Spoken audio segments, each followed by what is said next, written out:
Well, the nor'easter is bringing strong winds and pounding waves down the shore. Eyewitness News reporter Trang Do is live in Atlantic City this morning. So, Trang, how are conditions now?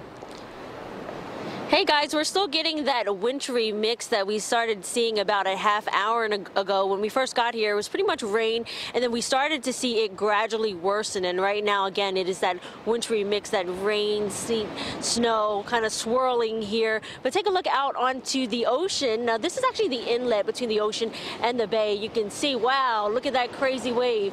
We've been seeing this all morning. I'm actually ducking. I'm trying not to get wet because we have seen these huge, massive waves crash over the seawall, and of course, that's happening over there all the way down the boardwalk on the other end.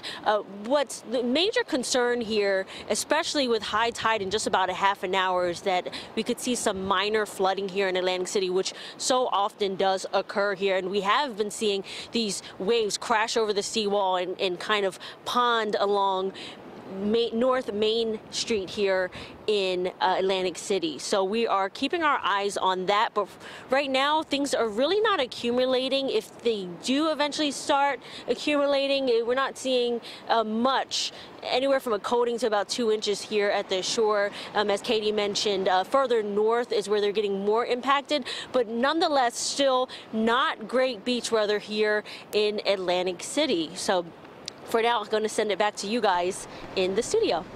Thank you, Trang. Stay dry out there.